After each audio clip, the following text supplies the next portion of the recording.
Vide des 12 Césars suétone. Autant. Chapitre 1. Les ancêtres d'Othon. La famille d'Othon, originaire de Ferencium, était ancienne et considérée. C'était l'une des premières de l'Étrurie.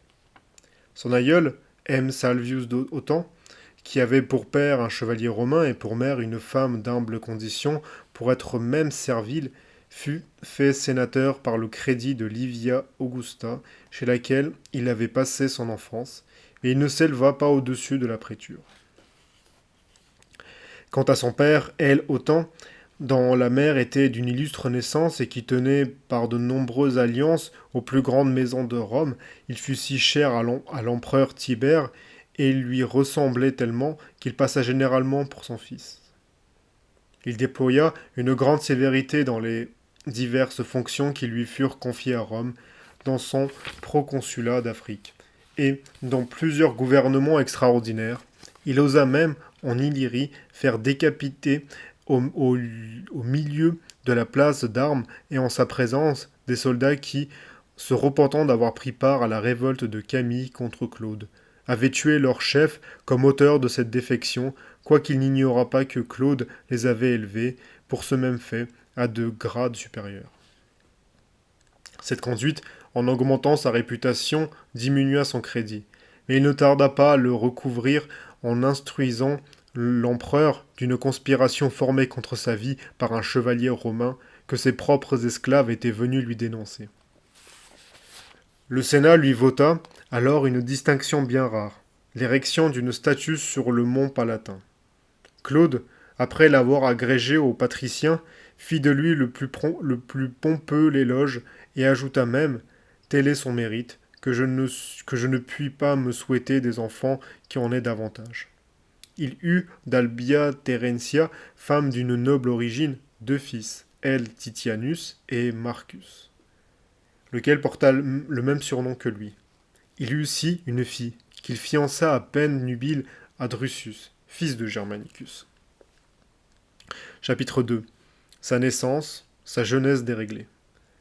L'empereur Otho naquit le 4 des calendes de mai, sous le consulat de Camille Aruntius et de Domitius Enobarbus. Il fut, dès son enfance, si prodigue et si déréglé que son père eut souvent besoin de le châtier. Il errait, dit-on, la nuit dans les rues, se jetait sur les gens ivres ou infirmes qui le rencontraient et les couchait sur un manteau, d'où il les faisait rebondir en l'air. Plus tard, après la mort de son père, il s'attacha, pour se mettre en crédit, à une affranchie de la cour, qui en avait beaucoup, et il feignit même d'en être amoureux, quoiqu'elle fût vieille et presque décrépite. Par elle, il s'insinua chez Néron, qui le mit bientôt au premier rang de ses amis, grâce à la conformité de leurs mœurs, et, ajoute-t-on, à l'habitude de se prostituer l'un à l'autre. Il devint si puissant que s'étant chargé, moyennant une forte somme, de faire réhabiliter un consulaire condamné pour concussion. Il ne craignit pas, avant même que de l'avoir obtenu, sa réintégration dans le Sénat, de l'y mener faire son remerciement. Chapitre 3. Ses bases complaisances pour Néron. Il retombe dans la disgrâce de cet empereur.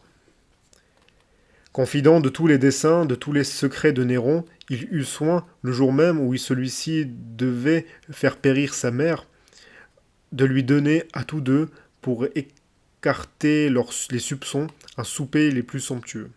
Néron lui avait confié provisoirement sa maîtresse Poppaea Sabina, qu'il venait d'enlever à son mari, et Otho l'avait reçue chez lui comme pour l'épouser. Mais non content de la séduire, il en devint jaloux, au point de ne pas même souffrir Néron pour rival, et de refuser, à ce que l'on croit, l'entrée de sa maison à ce que l'empereur envoyait pour le répandre, pour la reprendre. Il l'aurait laissé lui-même un jour devant la porte, mêlant en vain les menaces aux prières, et réclamant son dépôt. Aussi le mariage fut-il cassé, et autant éloigné, sous le semblant d'une charge de gouverneur en Lusitanie. Cette peine parut pour suffisante à Néron, qui craignait qu'une plus forte punition ne révélât le scandale de cette comédie. Mais ces deux vers, qui coururent aussitôt, la firent assez connaître. Sous un titre honorable, Othon est exilé. C'est qu'il couchait avec sa femme. Il administra sa province pendant 10 ans, comme ancien questeur, avec autant de modération que de désintéressement. Chapitre 4. Il prend part à la révolte de Galba, dans l'espoir de devenir lui-même empereur. L'entreprise de Galba lui offrant enfin l'occasion de se venger. Il fut le premier à se déclarer pour lui. Il conçut aussi, dès ce moment, l'espérance de régner, espérance qui était fondée en partie sur l'état présent des choses, mais que fortifiait surtout les promesses formelles de l'astrologue Séleucus. Cet astrologue, qui lui avait autrefois prédit qu'il survivrait à Néron, était alors venu le trouver à l'improviste et lui avait affirmé qu'il serait bientôt empereur. Aussi autant ne négligea-t-il rien pour se faire partout des amis et des partisans. Toutes les fois qu'il recevait le prince à souper, il donnait une pièce d'or à chacun des hommes de la cohorte de garde. Il variait à l'infini ses moyens de séduction envers les soldats. Ainsi, l'un d'eux, l'ayant choisi pour arbitre dans une contestation qu'il avait avec son voisin pour des limites, il acheta tout le terrain en litige et lui donna libre de procès, en sorte qu'il n'y avait presque personne qui ne le crût et ne le proclamât seul digne de la succession impériale. Chapitre 5. Il médite de détrôner Galba. Il avait espéré que Galba l'adopterait, et s'il y était attendu tous les jours. Mais quand il se vit déçu de cet espoir par la préférence accordée à Pison, il résolut d'en appeler à la force, pressé à la fois par le désir de la vengeance et par l'énormité de ses dettes. Il avouait en effet qu'il n'avait de ressources que l'Empire, et qu'il lui était égal de succomber dans le combat sous le fer de ses ennemis ou sous les poursuites de ses créanciers dans le forum. Peu de jours auparavant, il avait tiré d'un esclave de l'empereur 1 000 000 de sesterces pour lui avoir fait obtenir une charge d'intendant. Ce fut là le fond d'une si grande entreprise. Il confia d'abord son projet à 5 gardes du corps, puis à 10 autres chacun des premiers, en ayant amené 2. Il leur donna 10 000 sesterces par tête et leur en promit 50 000. Ceux-ci lui recrutèrent encore des partisans, mais en petit nombre, ne doutons pas d'en trouver davantage au moment même de l'action. Chapitre 6. Proclamé empereur, il envoie tuer Galba. Sa première pensée fut de s'emparer du camp aussitôt après l'adoption de Pison et d'attaquer Galba dans le palais, pendant qu'il serait à table. Mais il y renonça par égard pour la cohorte qui était alors de garde. Il ne voulait pas la rendre trop odieuse, car c'était la même qui, étant de service, avait laissé tuer Caligula et abandonné Néron. D'ailleurs, des scrupules religieux et les avis de Séleucus le retardent quelque temps encore. Le jour enfin fixé, il dit à ses complices de l'attendre au forum, au pied du temple de Saturne, auprès du milliaire d'or. Et il alla, le matin même, saluer Galba, qui le reçut en l'embrassant, comme de coutume. Il assista aussi au sacrifice offert par l'empereur, et entendit les prédications de l'Aruspice. Un affranchi vient alors le prévenir que les architectes étaient arrivés. C'était le signal convenu. Othon se retira, comme pour voir une maison en vente, et sortit aussitôt du palais par une porte de derrière, pour aller au rendez-vous. D'autres disent qu'il feignit d'avoir un accès de fièvre, et qu'il chargea ceux qui l'entouraient de donner cette excuse à l'empereur s'il le demandait. Il se jeta dans une litière de femmes, qu'il tint fermée, et il prit chemin du camp. Mais les forces venaient à manquer au porteur. Il descendit et se mit à courir. Sa chaussure s'étant défaite, il s'arrêta, et presque aussitôt, dans leur impatience, ceux qui l'accompagnaient le prirent sur leurs épaules et le saluèrent empereur. Il arriva ainsi jusqu'à la place d'armes du camp, au milieu des acclamations et des glaives nus. Tous ceux qu'on rencontrait se déclarant pour lui comme si eussent été du complot. Il commença par envoyer tuer Galba et Pison, et pour se concilier tout à fait par des promesses, les esprits des soldats, il insista sur celle-ci dans sa harangue, qu'il ne garderait que ce qu'il voudrait bien lui laisser. Chapitre 7. il explique sa conduite au Sénat, il rend des honneurs à la mémoire de Néron. Le jour baissait déjà quand il entra dans le Sénat. Il y exposa en peu de mots sa conduite. À l'entendre, on l'avait enlevé dans la foule et forcé d'accepter l'Empire, où il n'aurait pour règle que la volonté générale. De là, il se rendit au palais, parmi les félicitations et les louanges dont il était l'objet. On entendit le bas peuple l'appeler Néron. Il n'en témoigna aucun mécontentement. Elle en dit même qu'il ajouta ce nom au sien dans ses brevets, et dans ses premières lettres à certains gouverneurs de province. Ce qu'il y a de certain, ce qui laissa relever les statues et les images de cet empereur, qu'il rétablit dans leur charge ses intendants et ses affranchis, et que le premier usage qu'il fit de sa puissance fut d'acheter 50 millions de sesterces à l'achèvement de la maison dorée. La nuit suivante, il eut, dit-on, un songe affreux, qui lui arracha des cris lamentables, et ceux qui étaient accourus le trouvèrent étendu par terre à côté de son lit. Il avait cru voir Galba le renverser du trône et le chasser du palais. Aussitôt eut-il recours à toutes sortes d'expiations pour apaiser ses mânes. Le lendemain, comme il prenait les auspices, il s'éleva une tempête, et ayant fait une lourde chute, il murmura plusieurs fois ce proverbe grec: Qu'ai-je à faire aussi de longues flûtes? Chapitre 8. Il cherche à traiter avec Vitellius, proclamé empereur à son tour par les armées. Il entre en campagne sous de sinistres auspices. Vers le même temps, les armées de Germanie prêtèrent serment à Vitellius. Dès qu'Othon en fut informé, il proposa au Sénat d'envoyer une députation à ses armées, pour leur notifier qu'on avait élu un empereur, et les exhorter à la paix et à la concorde. De son côté, il dépêcha des courriers à Vitellius, et il écrivit, lui offrant de partager avec lui l'Empire et de devenir son gendre.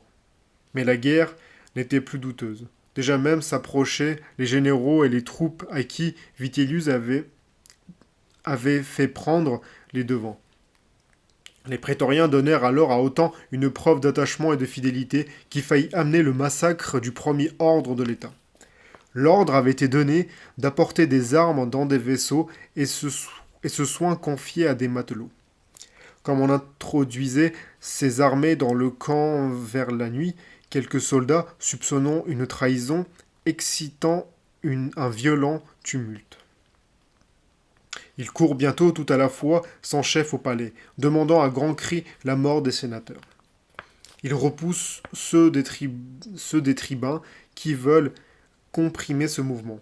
Il en tue même quelques-uns et, couverts de leur sang, ils cherchent partout l'empereur, pénétrant jusque dans la chambre où il était à table et ne s'apaisant qu'après l'avoir vu. Othon se prépara à la guerre avec une ardeur et une précipitation incroyables, sans tenir aucun compte des usages religieux, sans prendre le temps de replacer dans le temple de Mars les boucliers sacrés qu'on avait déplacés, négligence qui lui fut regardée de toute antiquité comme un mauvais présage. Bien plus, il entra en compagnie le jour même où les prêtres de Cybèle commencent leur chant funèbre. Il brava ainsi jusqu'aux augures les plus funestes, car la victime immolée à Pluton n'offrit que des signes favorables, tandis que dans un tel sacrifice, les signes, pour être heureux, doivent être contraires. Le débordement du Tibre retarda ce marche dès le premier jour, et, à 20 milles de Rome, il trouva la route interceptée par les ruines de plusieurs édifices. Chapitre 9. Il remporte quelques avantages et est enfin vaincu. C'est avec la même témérité qu'au lieu de traîner la guerre en longueur, comme tout le monde le jugeait nécessaire, l'ennemi était pressé par la disette et par l'étroitesse du terrain.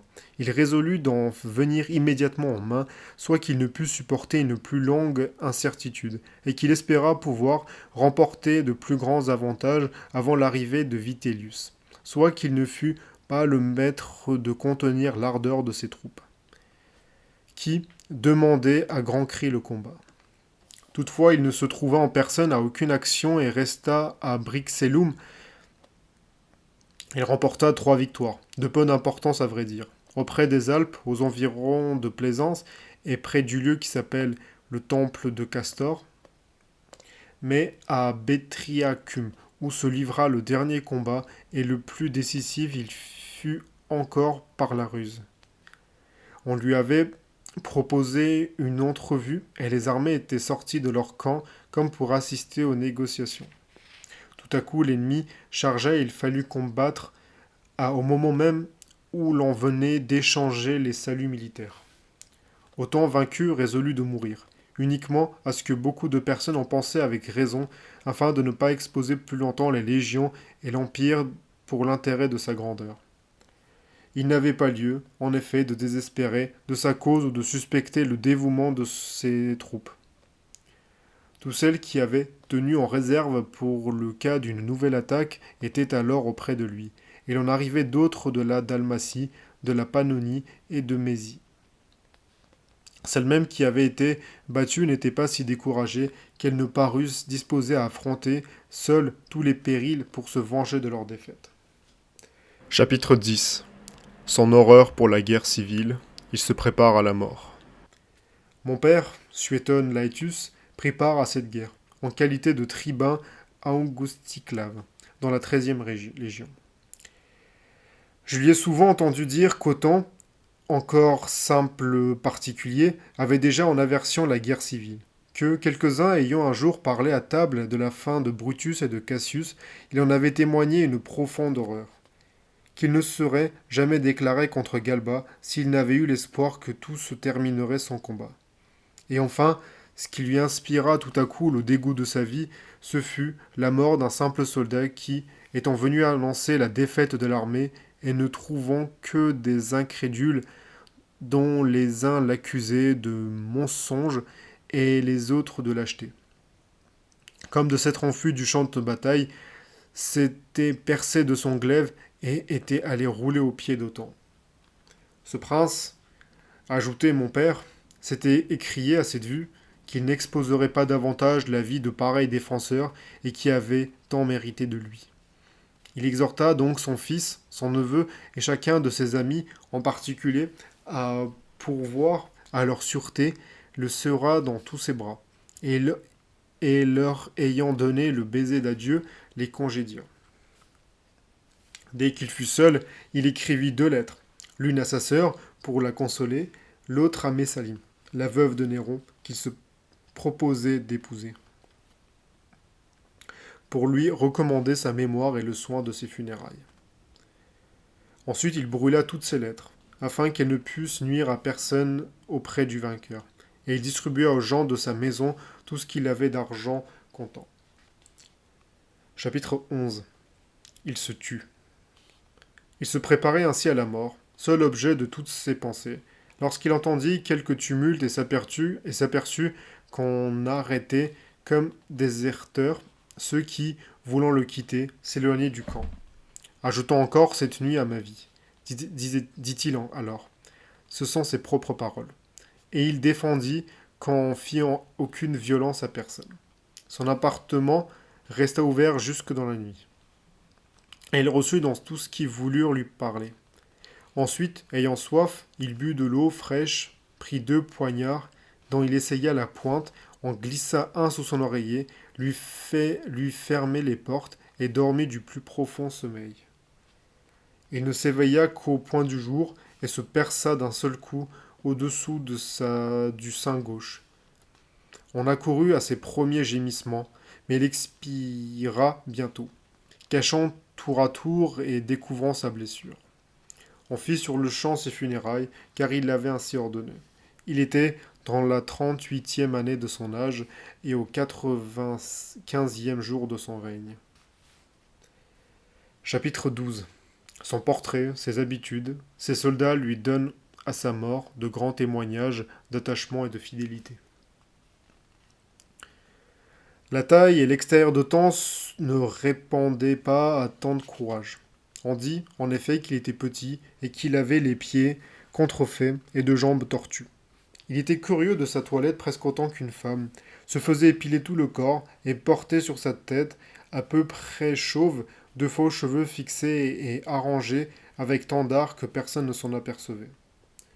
Il se rasait tous les jours la figure avec beaucoup de soin, il se frottait avec du pain détrempé, habitude qu'il avait contractée dès l'âge de puberté, afin de ne jamais avoir de barbe.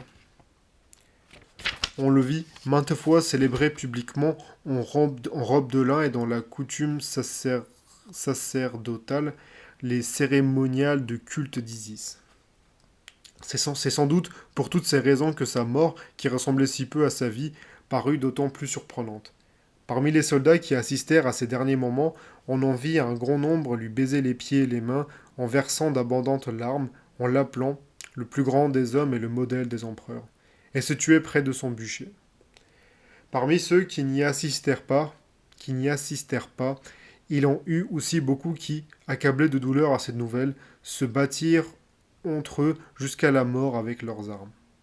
Enfin, ce prince, qui, pendant sa vie, avait été profondément haï de presque tout le monde, fut comblé d'éloges après sa mort. On disait même communément qu'il que s'il avait fait périr Galba, c'était moins pour régner à sa place que pour rétablir la République et la liberté.